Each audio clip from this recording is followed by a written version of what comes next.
સુરતમાં વીર નર્મદ દક્ષિણ ગુજરાત યુનિવર્સિટીમાં એક ડિપાર્ટમેન્ટના વિદ્યાર્થીએ અન્ય ડિપાર્ટમેન્ટની વિદ્યાર્થીનીને જાહેરમાં માફી માંગવા માટે મજબૂર કરી હોવાનો આક્ષેપ કરવામાં આવ્યો છે। સાથે જ વિદ્યાર્થીનીએ આક્ષેપ કર્યો છે કે તેને ઘરમાં ઘૂસી મારવાની ધમકી પણ આપી છે। ત્યારે યુનિવર્સિટી દ્વારા ફરિયાદના આધારે તપાસના આદેશ આપવામાં આવ્યા છે। તપાસ બાદ કાર્યવાહી કરવામાં આવશે।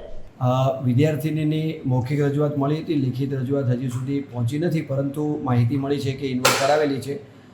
હવે એમાં વિદ્યાર્થીને જે કંઈ દબાણ કરવામાં આવે છે એ પ્રકારની એમની રજૂઆત તો હતી અને એના ઉપર યુનિવર્સિટીના ધારાધોરણો મુજબ જે કંઈ યુજીસીના પ્રિસ્ક્રાઇબ નોર્મ્સ છે એ મુજબ ચોક્કસ કાર્યવાહી કરવામાં આવશે। હજી લેખિત રજૂઆત મેં જોઈ નથી એટલે નહીં કહી શકું, પરંતુ મૌખિક વાતચીતનું સૂર એનો હતો કે દબાણ કરવામાં આવે છે એવી વાતચીત છે અને યુનિવર્સિટીના જે કંઈ ધારાધોરણો છે, યુજીસીના નોર્મ્સ છે એ મુજબ એને સેલમાં રિફર કરીને એના ઉપરના જે પ્રિસ્ક્રાઇબ નોર્મ્સ છે એ મુજબ ચોક્કસ કાર્યવાહી કરવામાં આવશે। કડક કાયદો તો છે એવું તો નહીં કહી શકાય, પરંતુ છતાં આવી ઘટના બનતી હોય તો ચોક્કસ એના પર ગંભીરતાથી આપણે યોગ્ય કાર્યવાહી કરવી પડે અને કયા પ્રકારની કઈ જે કંઈ સજા છે એની પણ અંદર જોગવાઈ કરેલી છે, કયા પ્રકારનો ગુનો છે એ પ્રકારે, તો એના ઉપર ચોક્કસ તપાસ સમિતિ કરાવી અને યોગ્ય કાર્યવાહી કરવામાં આવશે। જો એના પર એ રેગિંગને રિલેટેડ ફરિયાદ હશે તો એમાં પ્રિસ્ક્રાઇબ નોર્મ્સ છે, એના જે કંઈ એન્ટી રેગિંગનો સેલ છે એમાં રિફર કરવામાં આવે છે, સમિતિ હોય છે, સમિતિ તપાસ કરતી હોય છે।